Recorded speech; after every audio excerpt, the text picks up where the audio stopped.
Hello दोस्तों, मैं हूँ मीर और आज मैं एक्सप्लेन करने वाला हूँ एक हाइस्ट मिनी सीरीज जिसका नाम है द ग्रेट ट्रेन रॉबरी, जो 2013 में आई थी। ये सीरीज एक सच्ची कहानी पर आधारित है। इस मूवी की रेटिंग की बात की जाए तो IMDb ने इसे 7.3 आउट ऑफ 10 की शानदार रेटिंग दी है और ऑडियंस ने भी इस मूवी को काफी ज्यादा पसंद किया है। So without wasting much time चलते हैं सीधा वीडियो की तरफ।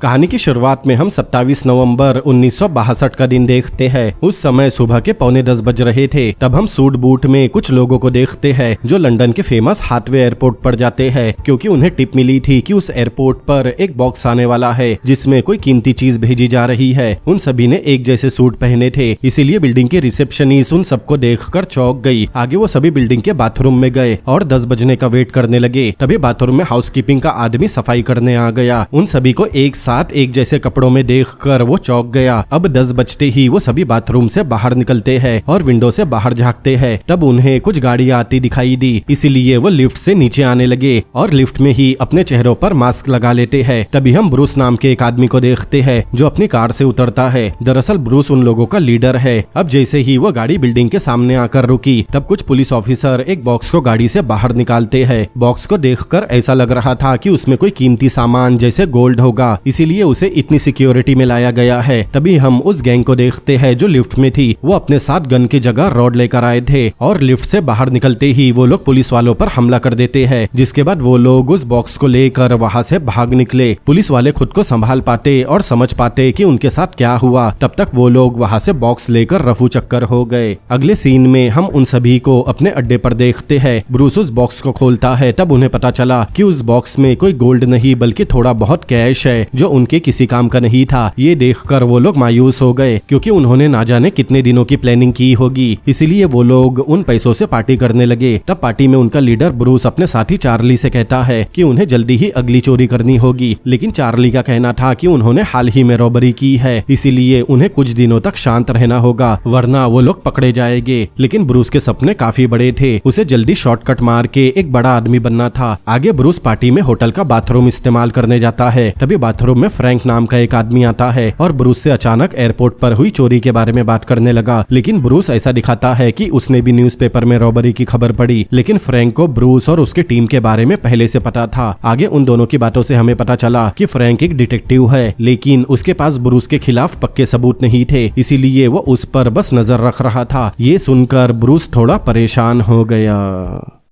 कहानी में आगे हम गोर्डन को देखते हैं जो ब्रूस का ही साथी है। गोर्डन अपने बाकी साथी चार्ली और रॉय को ब्रेनफील्ड नाम के एक आदमी से मिलवाता है। वो एक लीगल एडवाइजर है। आगे फील्ड बताता है कि वो किसी को जानता है जो उन्हें एक काम देना चाहता है, जिसके लिए उन्हें प्रोफेशनल लोगों की जरूरत होगी। कहानी में आगे हम अस्टरमान नाम के आदमी को देखते हैं। अस्टरमान रेलवे का एक अधिकारी है जो गोर्डन और फील्ड को एक ट्रेन के बारे में बताता है जिसका नाम रॉयल मेल ट्रेन है, जो ग्लासगो से लंदन के ईस्टर्न स्टेशन तक चलती है। वो ट्रेन ग्लासगो से ठीक शाम 50:50 पर निकलती है और सुबह 5 बजे अस्टन पहुंच जाती है। उस ट्रेन में ठीक इंजन के बाद वाला कोच है जिसमें VHP मतलब हाई वैल्यू पैकेज ले जाया जाता है। अस्टरमान बताता है कि उस कोच में स्कॉटलैंड बैंक का कैश होता है, लेकिन वो ट्रेन लंदन से पहले 7 अलग अलग स्टेशन पर रुकती है और हर स्टेशन से उस टाउन के पोस्ट ऑफिस का कैश कलेक्ट किया जाता है। और लंदन पहुंचने तक ट्रेन में पैसों से भरे लगभग 60 से 70 बैग जमा हो जाते हैं। और तो और उस कोच में कोई सिक्योरिटी गार्ड भी नहीं होता, बल्कि बस 5 पोस्ट ऑफिस के अधिकारी होते हैं और पूरी ट्रेन में लगभग 70 से 80 लोग होते हैं। इसके बाद ब्रूस, गोर्डन, चार्ली और रॉय लंदन के अस्टन स्टेशन पर जाकर वो ट्रेन देखते हैं जो ग्लासगो से आई थी और उसे देखकर सभी को कंफर्म हो गया कि अस्टरमान सही बोल रहा है, क्योंकि उस समय उस ट्रेन से कैश के सारे बैग निकाले जा रहे थे। ये देखकर ब्रूस की आंखें फटी की फटी रह गई। लेकिन चार्ली को ये काम काफी रिस्की लग रहा था, क्योंकि वो सारा पैसा लंदन की क्वीन का है। लेकिन ब्रूस और बाकी लोग चार्ली की बात नहीं मान मानते और कहते हैं कि ये उनका आखिरी काम होगा, जिसके बाद उन्हें सारी जिंदगी काम नहीं करना पड़ेगा। तब चार्ली भी कुछ नहीं कहता।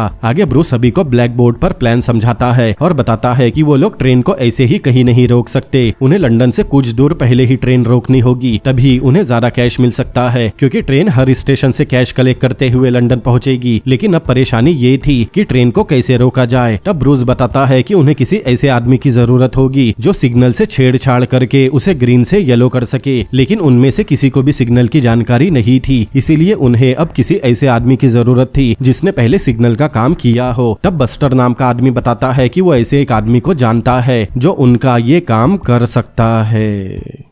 अगले सीन में हम बस्टर को देखते हैं जो रॉजर नाम के एक आदमी से मिलता है जो एक फ्लावर शॉप में काम करता है। दरअसल रॉजर पहले रेलवे में काम कर चुका है और उसे सिग्नल की अच्छी खासी जानकारी थी, इसीलिए बस्टर वहां जाकर रॉजर को पूरा प्लान बताता है और उसे उसका काम समझाता है। तब रॉजर भी सिग्नल को चेंज करने का काम करने के लिए मान गया, लेकिन रॉजर का कहना था कि उसके साथ 3 आदमी और होंगे और उन्हें भी बराबरी का हिस्सा मिलना चाहिए। अब बस्टर के पास दूसरा कोई रास्ता नहीं था, इसीलिए वो रॉजर की शर्त मान गया और ब्रूस को भी पता था कि रॉजर की बात मानने के अलावा उनके पास कोई चारा नहीं है, इसीलिए उसे भी रॉजर की बात माननी पड़ती है। लेकिन चार्ली का कहना था कि वो लोग प्लान में जितने लोगों को शामिल करेंगे तब प्लान के लीक होने के चांसेस उतने ज्यादा होंगे और प्लान को अंजाम देने से पहले ही वो लोग पकड़े जा सकते हैं। तब ब्रूस चार्ली को समझाता है कि ट्रेन में कैश के बैग ज्यादा होंगे और उन्हें वीएचपी कोच से उन बैग को निकालने के लिए ज्यादा लोगों की जरूरत होगी, ताकि वो लोग अपना काम जल्दी खत्म करके वहां से निकल सके। आगे वो सब एक जगह मीटिंग करते हैं। तब बस्टर मैप पर सबको दिखाता है कि उन्हें ट्रेन को लंदन से पहले एक ब्रिज पर रोकना होगा, क्योंकि उस ब्रिज के नीचे से एक रोड निकल रही है जहां वो लोग अपनी गाड़ियां खड़ी कर सकते हैं, ताकि ट्रेन से निकाले हुए बैग गाड़ियों में आसानी से लोड किए जा सके। अगले सीन में हम ब्रूस और रॉजर को उसी ब्रिज के पास देखते हैं। वो लोग वहां उस जगह का मुआयना करने गए थे। वो दोनों पटरियों पर कुछ दूर ब्रिज से पीछे की तरफ चलते हैं। तब उन्हें 2 सिग्नल दिखाई दिए, जिसमें उन्हें पहले वाले सिग्नल को ग्रीन से येलो करना होगा और दूसरे सिग्नल को ग्रीन से रेड करना होगा, ताकि वो लोग वहीं पर ट्रेन को हाईजैक कर सके। लेकिन वो ट्रेन को वहां लूट नहीं सकते थे, क्योंकि वहां रोड की कनेक्टिविटी नहीं थी। इसीलिए उन्हें ट्रेन को हाईजैक करके ब्रिज तक लाना होगा, जहां उनके ट्रक्स पहले से खड़े होंगे। अब रात होने पर ब्रूस और रॉजर पहले वाले सिग्नल के पास जाते हैं, क्योंकि ब्रूस देखना चाहता था कि रॉजर सिग्नल को हैक कैसे करता है। उस समय सिग्नल में ग्रीन लाइट जल रहा था और येलो लाइट बंद था। तब रॉजर अपने बैग से एक बैटरी निकालता है, जिसे वो येलो लाइट से कनेक्ट कर देता है और बैटरी लगाते ही येलो लाइट जलने लगी। लेकिन अब येलो लाइट के साथ ग्रीन लाइट भी जल रहा था। तब रॉजर अपने बैग से एक हाथ का ग्लव निकालता है और सिग्नल के जिस बॉक्स में ग्रीन लाइट जल रहा था उसके पीछे हाथ डालकर ग्रीन लाइट के सामने ग्लव रख देता है, जिससे ग्रीन लाइट जल तो रहा था, लेकिन ग्लव की वजह से ऐसा लग रहा था कि ग्रीन लाइट पूरी तरह बंद है। ये देखकर ब्रूस हंसने लगा, क्योंकि ये काम तो वो लोग भी कर सकते थे, लेकिन ये आइडिया उनमें से किसी को नहीं आया। अगले दिन फील्ड अपने एक दोस्त के साथ एक फार्म हाउस खरीदने जाता है जो उस ब्रिज के पास वाले एक गाँव में था, ताकि वो लोग ट्रेन लूटने के बाद लूट का सारा पैसा उस फार्म हाउस में जमा कर सके। लेकिन यहाँ उनके लिए एक प्रॉब्लम थी, क्योंकि उनकी टीम में कोई भी ऐसा नहीं था जो ट्रेन चला सके, क्योंकि ट्रेन हाईजैक करने के बाद उस ट्रेन को ब्रिज तक लाना था। मतलब उन्हें अब एक ट्रेन ड्राइवर को ढूंढना होगा। इसीलिए ब्रूस अगले दिन रॉन नाम के अपने एक पुराने दोस्त से मिलता है और उसे अपने प्लान के बारे में बताता है। प्लान सुनते ही रॉन बुरा मान गया, क्योंकि वो भी ब्रूस के साथ काम करना चाहता था। तब ब्रूस रॉन को बताता है कि उसे एक ट्रेन ड्राइवर की जरूरत है और रॉन ये काम कर सकता है। तब रॉन कहता है कि वो ट्रेन नहीं चला सकता, लेकिन वो एक ऐसे आदमी को जानता है जो ये काम कर सकता है। रॉन बताता है कि वो पहले एक बिल्डर के लिए काम करता था और उन्हें कंस्ट्रक्शन के लिए रेत की जरूरत होती थी। तब वो लोग ट्रेन से ही रेत मंगवाते थे और रॉन उस ड्राइवर को अच्छी तरह जानता है।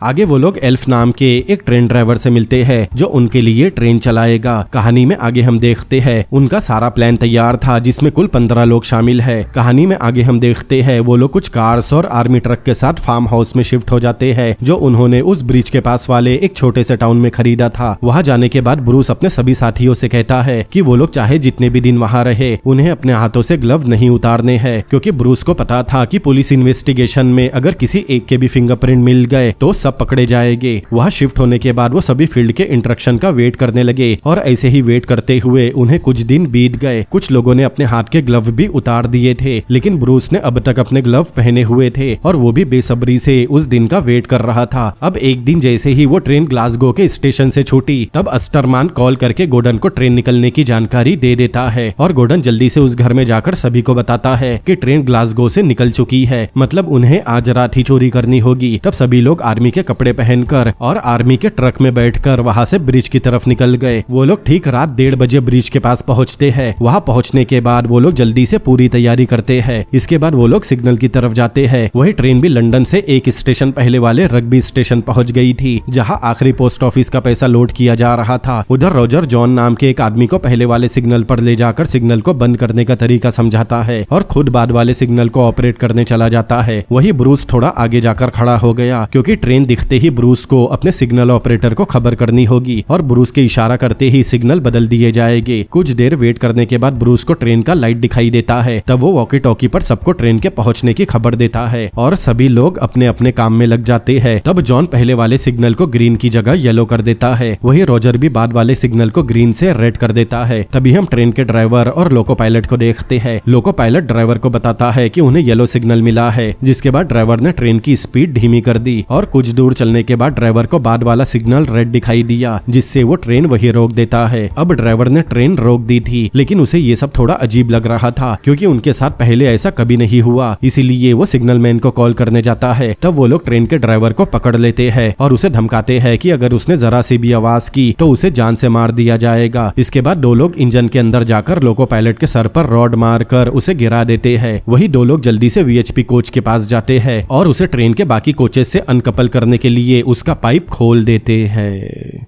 आगे वो लोग ट्रेन और लोको पायलट को नीचे उतारने के बाद एल्फ को इंजन में चढ़ाते हैं ताकि वो ट्रेन चलाकर ब्रिज तक ले जा सके। अब एल्फ ट्रेन को चलाने के लिए लीवर खींचता है, लेकिन ट्रेन आगे नहीं बढ़ती। तब ट्रेन के ड्राइवर को वापस इंजन में लाया जाता है और उसे डरा धमकाकर ट्रेन चलाने कहा जाता है, लेकिन अब उस ड्राइवर से भी ट्रेन नहीं चलती। तब ड्राइवर बताता है कि इंजन का वैक्यूम 0 हो गया है, इसीलिए ट्रेन आगे नहीं बढ़ रही। तब उन्हें याद आया कि कोच को अनकपल करते समय उन्होंने प्रेशर पाइप को भी खोल दिया था। तब एक आदमी जाकर जल्दी से प्रेशर पाइप को लगा देता है, जिसके बाद ट्रेन चलना शुरू हो गई और हम देखते हैं कि इंजन के साथ बस वीएचपी कोच आगे जाते हैं और बाकी ट्रेन पीछे ही खड़ी रह जाती है। अब उन वीएचपी कोच को ब्रिज के पास लाया जाता है, जहां ब्रूस और बाकी के लोग पहले से वेट कर रहे थे। जब ट्रेन ब्रिज पर पहुंचती है तब ब्रूस ट्रेन के ड्राइवर से कहता है कि उसे लंदन पहुंचने तक अपना मुंह बंद रखना होगा, वरना वो लोग वापस आकर उसे जान से मार देंगे। जिसके बाद सभी रॉबर वीएचपी कोच की विंडो के कांच तोड़कर अंदर घुस गए। उस समय कोच में कुछ ऑफिसर थे और उन्हें बिल्कुल भी अंदाजा नहीं था कि बाहर क्या हो रहा है। अंदर घुसने के बाद रॉबर ऑफिसर को रॉड से पीटने लगे और उन्हें नीचे बैठने को कहा गया। इसके बाद वो लोग कोच से लेकर ट्रक तक एक ह्यूमन चेन बनाते हैं और जल्दी जल्दी पैसों से भरे बैग ट्रांसफर करने लगते हैं। तब ब्रूस अपनी घड़ी में टाइम देखता है और ठीक 15 मिनट होते ही सभी को वहाँ से निकलने कहता है। हालांकि कोच में अब भी कुछ बैग बचे थे, लेकिन ब्रूस नहीं चाहता था कि उनके लिए कोई मुसीबत खड़ी हो जाए। आगे ड्राइवर और लोको पायलट को भी उसी कोच में बाकी ऑफिसर के साथ डाल दिया जाता है और उन सबको 30 मिनट तक ऐसे ही नीचे पड़े रहने कहा जाता है, वरना उनमें से कोई भी जिंदा नहीं बचेगा। हालांकि उनमें से किसी ने भी अपने साथ गन नहीं लाई थी, क्योंकि वो लोग किसी की जान नहीं लेना चाहते थे। उन्हें बस पैसों से मतलब था। सारा पैसा ट्रक में लोड करने के बाद वो सभी वहाँ से निकल गए और करीब 4 बजे फार्म हाउस पहुँच गए, जहाँ उन्हें सारा लूटा हुआ पैसा रखना था। वहाँ पहुँचने के बाद वो लोग रेडियो पर ट्रेन की रॉबरी सुनते हैं, लेकिन खबर सुनने के बाद वो लोग टेंशन लेने की बजाय बहुत खुश होते हैं और पार्टी करने लगते हैं। इसके बाद सारे बैग्स को खाली करके पैसों को एक जगह जमा किया जाता है और कुछ लोग उन्हें गिनने लग जाते हैं ताकि उन पैसों को बराबरी में बांटा जा सके। लेकिन 2 महीने की प्लानिंग के बाद ब्रूस काफी थक चुका था, इसीलिए वो आराम करने चला जाता है और जाने से पहले कहता है कि जब पैसों की काउंटिंग पूरी हो जाए तो उसे उठा देना।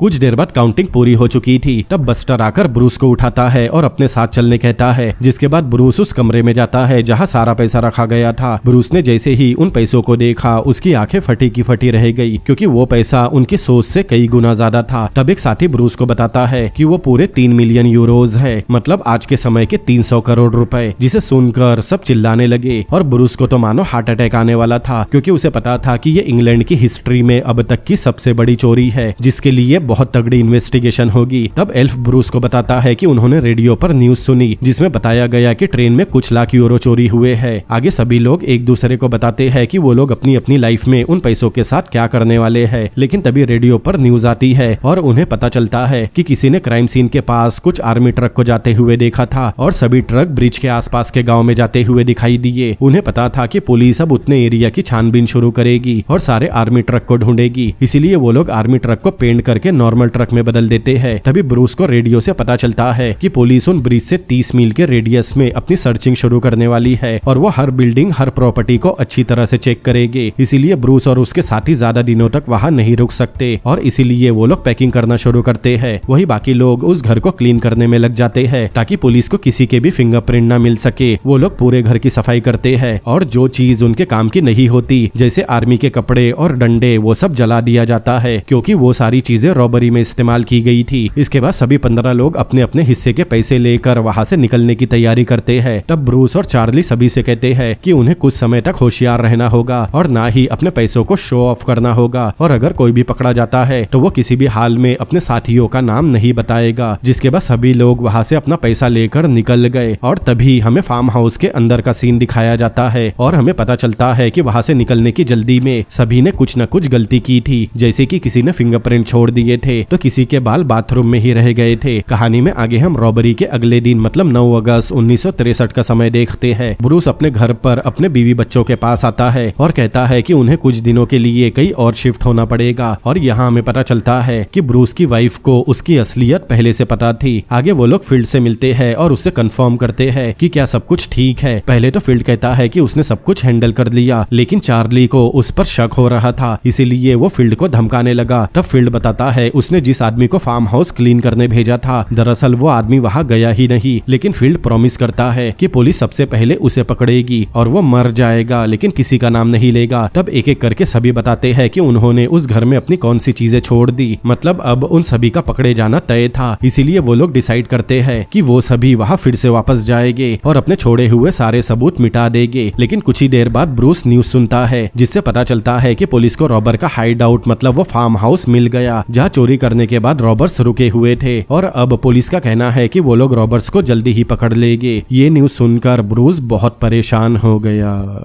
अगले सीन में हम ब्रूस और उसकी टीम को एक रेस्टोरेंट में देखते हैं। तब ब्रूस सभी को बताता है कि पुलिस को उनके हाइड आउट का पता चल गया, जिसके बाद उनके पकड़े जाने के चांसेस भी काफी हद तक बढ़ गए। आगे ब्रूस बताता है कि अब उनके पास कोई प्लान नहीं है, इसीलिए अब सबको अलग अलग जाना होगा और वो लोग कभी एक दूसरे से कांटेक्ट नहीं करेंगे। जिसके बाद सभी लोग रेस्टोरेंट से चले जाते हैं, लेकिन ब्रूस बाकी लोगों की तरह बेवकूफ नहीं था और उसने अपने लिए कोई न कोई प्लान बनाया था। कहानी में आगे हम कुछ समय बाद का सीन देखते हैं जिसमें एक आदमी रास्ते पर न्यूज़पेपर में छपी खबर देखने रुकता है जिसमें ब्रूस की फोटो के साथ उसका नाम लिखा था। मतलब पुलिस ने सभी के बारे में पता लगा लिया था और वो आदमी जो न्यूज पढ़ रहा था वो और कोई नहीं बल्कि खुद ब्रूस ही था, जो बाहर अपना हुलिया बदल कर घूम रहा था। कहानी में आगे हम रॉबरी से ठीक 4 दिन बाद मतलब 12 अगस्त 1963 का दिन देखते हैं, जहां हम टॉमी बटलर नाम के एक डिटेक्टिव को देखते हैं जिसे ये केस सौंपा जाता है। तब होम मिनिस्टर बटलर को बताता है कि वो सारा पैसा किसी बैंक का नहीं बल्कि क्वीन का है, इसीलिए इंग्लैंड के प्राइम मिनिस्टर से लेकर होम मिनिस्टर तक सभी पर काफी ज्यादा प्रेशर है। इसीलिए बटलर को ये केस जल्द से जल्द सॉल्व करना होगा और उन चोरों को पकड़ना होगा। हालांकि सरकार ने रेडियो पर एक एडवाइजरी भी जारी की थी कि जो भी उन चोरों के बारे में पहले बताएगा सरकार उसे 10,000 पाउंड का इनाम देगी। अब बटलर छानबीन करने उस जगह पर जाता है जहां रॉबरी को अंजाम दिया गया था। बटलर उस वीएचपी कोच में भी जाकर देखता है ताकि उसे कोई सुराग मिल जाए, लेकिन पुलिस के हाथ अब तक कोई सुराग नहीं लगा था। अब जैसा कि हमने देखा था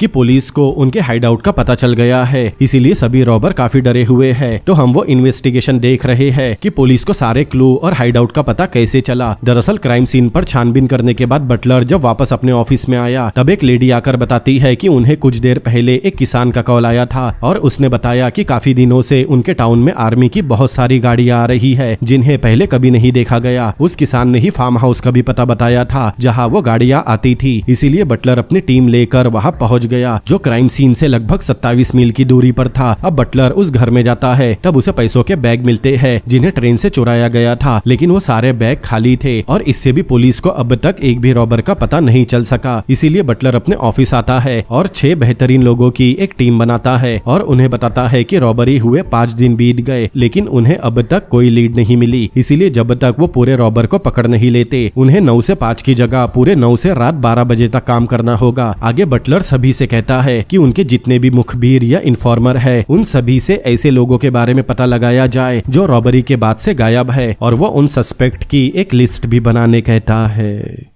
अब बटलर के साथ टीम के सभी लोग पूरी तरह से छानबीन में लग गए। एक भी ऐसी जगह नहीं छोड़ी जाती जहां वो लोग पूछताछ नहीं करते। रेस्टोरेंट, लाइब्रेरी, बार, क्लब, शॉप, हर जगह बटलर की टीम दिखाई देती है। कुछ देर बाद हम देखते हैं कि टीम ने अपनी अपनी सस्पेक्ट की लिस्ट बना ली थी, लेकिन सभी के सस्पेक्ट किसी काम के नहीं थे। लेकिन जो लिस्ट बटलर ने बनाई थी उसमें ब्रूस, गोर्डन, जॉन, रॉय और चार्ली के नाम थे और इत्तेफाक से इन्होंने ही रॉबरी को अंजाम दिया था। तब डिटेक्टिव फ्रैंक बताता है कि वो ब्रूस को पहले से जानता है क्योंकि एयरपोर्ट पर जो रॉबरी हुई थी उसमें भी ब्रूस का हाथ था, इसीलिए फ्रैंक उसे काफी दिनों से ढूंढ रहा है। इसीलिए बटलर फ्रैंक को अपने कैबिन में बुलाता है और फ्रैंक से ब्रूस की सारी डिटेल मंगवाता है। तब फ्रैंक बताता है कि ब्रूस जब अपने टीनेज में था तभी से उसने चोरी करना शुरू कर दिया था और वो बहुत ही शातिर चोर था। कहानी में आगे हम फोरेंसिक डिपार्टमेंट की टीम को देखते हैं जो उस फार्म हाउस में जाकर बारीकी से छानबीन करती है और वहाँ उन्हें जो भी चीजें मिलती है उन्हें टेस्टिंग के लिए लैब में भेज दिया जाता है। तब हमें पता चला वहाँ लगभग सभी ने कुछ न कुछ गलती की थी, जिनमें से कुछ लोगों के बारे में पुलिस को तुरंत ही पता चल गया।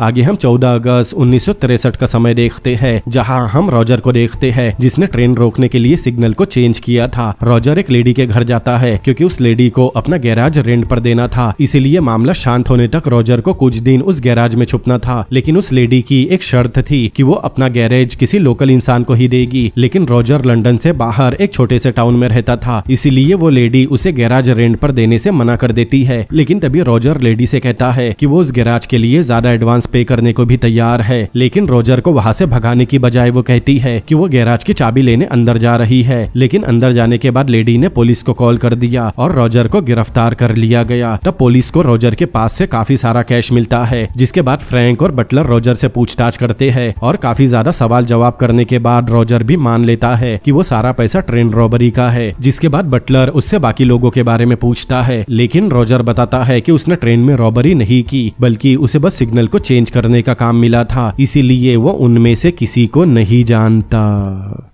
कहानी में आगे हम देखते हैं बटलर लैब में जाता है जहां उस घर में मिले सामान की बारीकी से टेस्टिंग चल रही थी। तब बटलर फोरेंसिक ऑफिसर के पास गया और उसे पता चला कि उस फार्म हाउस में सब कुछ क्लीन करने की कोशिश की गई थी, लेकिन उसके बाद भी उन्हें काफी सारे मार्क और फिंगरप्रिंट मिले हैं और अभी काफी चीजों की टेस्टिंग होनी बाकी है, जिसके बाद पुलिस आराम से रॉबर्ट्स को पकड़ सकती है। तब बटलर फोरेंसिक ऑफिसर को अपनी बनाई सस्पेक्ट की लिस्ट देता है और सारे फिंगरप्रिंट को उन नामों के साथ मैच करने कहता है। कहानी में आगे हम देखते हैं सरकार के अधिकारियों ने ये फैसला लिया था कि रॉबरी में अब तक जितनी भी अपडेट हुई है और जितने भी नाम निकल कर आए हैं उन्हें न्यूज़पेपर और प्रेस में देना होगा। लेकिन बटलर नहीं चाहता था कि सरकार ये कदम उठाए क्योंकि इससे रॉबर को पुलिस की हरकतों के बारे में पता चल जाएगा, जिसके बाद उन सभी रॉबर को ढूंढना और भी ज्यादा मुश्किल हो सकता है। लेकिन अधिकारी कहते हैं उन्हें पब्लिक और प्रेस को जवाब देना होगा, वरना लंदन शहर के लोगों का सरकार और पुलिस पर से भरोसा उठ जाएगा। इसीलिए वो लोग बटलर की बात नहीं मानते और न्यूज़पेपर के फ्रंट पेज पर ब्रूस का फोटो छाप देते हैं। इस बात से बटलर परेशान होकर अपने कैबिन में बैठा था। तभी फोरेंसिक ऑफिसर उसके पास आता है और बताता है उन्हें फार्म हाउस में जितने भी फिंगरप्रिंट मिले हैं उनके नाम लंदन के रिकॉर्ड से निकाल लिए गए। जिसके बाद फोरेंसिक ऑफिसर बटलर को उन नामों की लिस्ट देता है, जिसे देखकर बटलर काफी खुश हो गया। अगले सीन में हम चार्ली को देखते हैं जो कहीं से अपने घर वापस आता है, लेकिन चार्ली से पहले पुलिस वहां पहुंच चुकी थी। जिसके बाद चार्ली को उसके घर से गिरफ्तार कर लिया गया क्योंकि फोरेंसिक डिपार्टमेंट की लिस्ट में चार्ली का भी नाम था। हालांकि इन्वेस्टिगेशन के दौरान चार्ली बताता है कि वो रॉबरी का हिस्सा नहीं है क्योंकि वो अपने काम पर था, लेकिन सारे सबूत चार्ली के खिलाफ थे, इसीलिए उसे जेल में डाल दिया गया। कहानी में आगे हम गोर्डन को देखते हैं जो ग्रैंड होटल में कई दिनों से रुका हुआ था। तब गोर्डन न्यूज़पेपर में ब्रूस का फोटो देखता है और परेशान हो जाता है, लेकिन वहीं पर एक लेडी थी जिसकी एक फूलों की दुकान है। उसने गोर्डन का हाव भाव पहले ही पढ़ लिया था, इसीलिए अगले ही सीन में हम गोर्डन को भी बटलर के सामने बैठा देखते हैं। तब गोर्डन भी चार्ली की तरह कहानियां बनाने लगा, लेकिन गोर्डन की सारी कहानियां सुनने के बाद बटलर पूरे सबूत के साथ बताता है कि गोर्डन 2 अगस्त से 7 अगस्त तक कहा था, इसीलिए गोर्डन को भी गिरफ्तार कर लिया जाता है। कहानी में आगे हम बटलर को देखते हैं जो एक के बाद एक सभी रॉबर का पता उठाता है और एक एक करके सभी को गिरफ्तार कर लेता है। अब 12 रॉबर गिरफ्तार हो चुके थे, लेकिन 3 रॉबर अब भी पुलिस के हाथ नहीं लगे थे, जिनमें से एक ब्रूस था। लेकिन बटलर ने ठान लिया था कि वो गैंग के एक भी रॉबर को नहीं छोड़ेगा। कहानी में आगे हम 6 दिसंबर 1963 का समय देखते हैं, जहां हमें क्रॉयडन नाम का एक टाउन दिखाया जाता है। वहां एक घर में ब्रूस अपनी फैमिली के साथ छुपा हुआ था। तभी हम ब्रूस के घर के बाहर सीढ़ियां लटकी हुई देखते हैं। तब वहां 2 पुलिस वाले उन सीढ़ियों को देखकर समझ जाते हैं कि शायद इस घर में रॉबर हो सकते हैं। इसीलिए वो दोनों पुलिस वाले सीढ़ियां चढ़कर ऊपर गए। उस समय ब्रूस अपने घर में न्यूज़पेपर पढ़ रहा था। तभी उनके घर के दरवाजे पर कोई नॉक करता है। ब्रूस की वाइफ दरवाजा खोलती है और पुलिस वालों को देखकर घबरा जाती है। ये देखकर ब्रूस भी काफी घबरा गया, इसीलिए वो अंदर के कमरे में चला गया। पुलिस वालों को देखकर ब्रूस की वाइफ डर रही थी, इसीलिए पुलिस वाले अंदर आने की जिद करने लगे। तब ना चाहते हुए भी ब्रूस की वाइफ को उन्हें अंदर आने देना पड़ता है। लेकिन जैसे ही वो लोग चेक करने के लिए अंदर आए, तब ब्रूस उन्हें बिना कपड़ों के मिलता है, जिसे देखकर दोनों पुलिस ऑफिसर अपना मुंह घुमा लेते हैं। लेकिन उन पुलिस वालों के हाव भाव से ऐसा लग रहा था कि उन्होंने ब्रूस को पहचाना नहीं था। तब ब्रूस ऐसा दिखाता है कि वो और उसकी वाइफ एक्स्ट्रा मैरिटल अफेयर में है और उसकी वाइफ का हस्बैंड घर आ गया, इसीलिए वो डर के मारे अंदर छुपने गया था। तब दोनों पुलिस वाले भी ब्रूस की बातों पर यकीन कर लेते हैं और वहां से चले जाते हैं। लेकिन जैसे ही उन दोनों पुलिस वालों ने ये बात बटलर को बताई, तब बटलर समझ गया कि वो ब्रूस ही है और उसने उन दोनों ऑफिसर को बेवकूफ बना दिया। जिसके बाद बटलर उन्हीं 2 पुलिस वालों के साथ ब्रूस के घर पहुंच गया। लेकिन तब तक ब्रूस वहां से जा चुका था। तब वो लोग ब्रूस के घर की तलाशी लेते हैं और उन्हें पता चलता है कि वहां ब्रूस के अलावा रॉय के भी फिंगरप्रिंट मिले हैं, जो शायद उससे मिलने आया था। अब हम 10 दिसंबर 1963 का समय देखते हैं। पुलिस वालों को एक फोन बूथ में 2 अनजान बोरे मिलते हैं, जिसमें सड़े हुए आलू की स्मेल आ रही थी। उन बोरों को पुलिस स्टेशन लाया जाता है और उन्हें खोलकर देखा जाता है। तब उसमें काफी सारा कैश था और ये वही कैश था जो 8 अगस्त 1963 को ट्रेन से लूटा गया था। लेकिन ये किसी को नहीं पता था कि किसने उन पैसों को फोन बूथ में रखा था। तभी पुलिस स्टेशन के टेलीफोन की रिंग बजती है और एक इन्फॉर्मर बताता है कि उसने रॉय को देखा है और वो जानता है कि इस समय रॉय उन्हें कहाँ मिलेगा। जिसके बाद बटलर और उसकी टीम प्लान बनाती है कि वो लोग रात होने पर रॉय के घर पर रेड करेंगे। अगले सीन में हम बटलर और उसकी टीम को रॉय के घर के बाहर देखते हैं। वो लोग एक लेडी को उसके घर भेजते हैं ताकि रॉय दरवाजा खोले। लेकिन रॉय पहले ही समझ गया था कि ये उसके लिए एक ट्रैप है, इसीलिए वो लेडी के नॉक करने पर भी दरवाजा नहीं खोलता। जिसके बाद कुछ पुलिस वाले पीप होल से रॉय को घर की छत पर भागते हुए देखते हैं, इसीलिए वो लोग घर का दरवाजा तोड़कर छत पर पहुंच जाते हैं। लेकिन तभी रॉय हिम्मत करके ऊपर से नीचे जंप करता है। लेकिन इस बार उसकी किस्मत उसका साथ नहीं देती और नीचे कूदते ही पुलिस वाले उसे पकड़ लेते हैं। अब बटलर को बस 2 रॉबर ही पकड़ने बाकी थे। कहानी में आगे हम 20 जनवरी 1964 का समय देखते हैं। लेकिन ब्रूस अब तक पकड़ा नहीं गया था। वही जो रॉबर पकड़े गए थे उन पर कोर्ट में मुकदमा चलता है और हम 26 मार्च 1964 का दिन देखते हैं, जहां हमें कोर्ट का फाइनल फैसला पता चलता है, जिसमें सभी पकड़े गए रॉबर गिल्टी पाए जाते हैं। जिसके बाद कोर्ट उन्हें 30 साल की सजा सुनाती है। अब वैसे तो इंग्लैंड में रॉबरी की सजा इतनी लंबी नहीं मिलती, लेकिन उन सभी ने इंग्लैंड की अब तक की सबसे बड़ी रॉबरी को अंजाम दिया था और क्वीन के पैसों को लूटा था, इसीलिए उन्हें 30 साल की सजा सुनाई गई। इस खुशी में सभी ऑफिसर पार्टी करते हैं क्योंकि उन्होंने काफी बड़ा केस सॉल्व किया था। लेकिन बटलर अब भी उदास था क्योंकि वो ब्रूस को जेल की सलाखों के पीछे देखना चाहता है। अगले दिन बटलर की टीम के सभी लोग जो रात और दिन बटलर के साथ केस को सॉल्व करने में लगे थे, वो सब कई दिनों के बाद अपने घर जाते हैं। लेकिन बटलर अब भी ब्रूस की एक गलती का वेट कर रहा था। ऐसे ही 2 साल और बीत गए, लेकिन ब्रूस का अब भी कोई पता नहीं चलता। अब हम 19 सितंबर 1966 का समय देखते हैं। रात में बटलर अपने घर में चैन की नींद सो रहा था। तभी उसके टेलीफोन की रिंग बजी और एक पुलिस ऑफिसर बताता है कि बस्टर नाम के रॉबर ने खुद को पुलिस के हवाले कर दिया। इसीलिए बटलर जल्दी से पुलिस स्टेशन जाता है, इस उम्मीद में कि शायद उसे बस्टर के जरिए ब्रूस का पता चल जाए। लेकिन बटलर को ब्रूस के बारे में कुछ नहीं पता चलता। आगे बटलर बस्टर से उसके सरेंडर करने का कारण पूछता है। तब बस्टर बताता है कि वो पिछले 2 साल से भाग ही रहा है, जिस वजह से उसके साथ साथ उसकी फैमिली को भी तकलीफ उठानी पड़ रही है। दरअसल बस्टर चाहता था कि उसकी बेटी बड़ी होकर अब्रॉड में किसी अच्छी यूनिवर्सिटी में पढ़े, लेकिन बस्टर के छुपने के चलते उसकी बेटी कभी नहीं पढ़ सकती। इसीलिए बस्टर ने अपनी फैमिली की खुशी की खातिर खुद को सरेंडर कर दिया। अब सारे रॉबर पकड़े जा चुके थे, लेकिन ब्रूस अब भी बटलर की पहुंच से दूर कहीं छुप कर बैठा था। अब ऐसे ही 1 साल और बीत गया और टॉमी बटलर का रिटायरमेंट का दिन आ गया, क्योंकि वो पिछले 30 सालों से ड्यूटी कर रहा था। लेकिन बटलर कहता है कि जब तक वो ब्रूस को नहीं पकड़ लेता, वो रिटायरमेंट के बारे में सोच भी नहीं सकता। बटलर बूढ़ा हो चुका था, लेकिन उसका दिमाग और उसका काम करने का तरीका बहुत शार्प है। कहानी में आगे हम 8 नवंबर 1968 का समय देखते हैं। रॉयल मेल ट्रेन रॉबरी को पूरे 5 साल हो चुके थे, लेकिन ब्रूस मानो दुनिया से गायब हो चुका था और बेचारा बटलर ब्रूस को ढूंढने की हर नाकाम कोशिश कर चुका था। एक दिन बटलर हमेशा की तरह अपना काम खत्म करके ऑफिस से निकल रहा था। तभी अचानक उसके ऑफिस के फोन की घंटी बजती है, लेकिन हमें बटलर को कॉल पर बात करते हुए नहीं दिखाया जाता, क्योंकि ये कॉल एक इन्फॉर्मर का था जिसने ब्रूस का पता लगाया था। इसीलिए बटलर टोरकोए नाम के टाउन में पहुंच गया, जिसके बाद वो पुलिस फोर्स लेकर उस घर में जाता है जहाँ ब्रूस काफी समय से रह रहा था। तब ब्रूस का बेटा, जो काफी बड़ा हो गया था, वो दरवाजा खोलता है और बताता है कि उसके पिता अपने बाथरूम में सो रहे हैं। तब ब्रूस को आहट होती है और वो विंडो से झांकता है। तब उसे काफी सारे पुलिस वाले दिखाई दिए, इसीलिए वो पिछले दरवाजे से भागने की कोशिश करने लगा। लेकिन जैसे ही ब्रूस ने पीछे का दरवाजा खोला, उसके सामने बटलर खड़ा था। तब ब्रूस कहता है कि बटलर ने उसे पकड़ने में काफी समय लगा दिया। जिसके बाद बटलर ब्रूस को लेकर वहां से एक रेस्टोरेंट में जाता है, जहां दोनों साथ में कॉफी पीते हैं। तब ब्रूस बताता है कि किसी रेपिस या मर्डरर को भी 30 साल की सजा नहीं मिलती, लेकिन उन्होंने बिना किसी हथियार और बिना किसी गन के किसी को चोट पहुंचाए बिना कुछ पैसे चुरा लिए और उसके लिए उन्हें 30 साल की सजा मिली। लेकिन बटलर उसकी कोई बात नहीं सुनता और उसे गिरफ्तार कर लिया जाता है और यहाँ पर बटलर का काम भी खत्म होता है।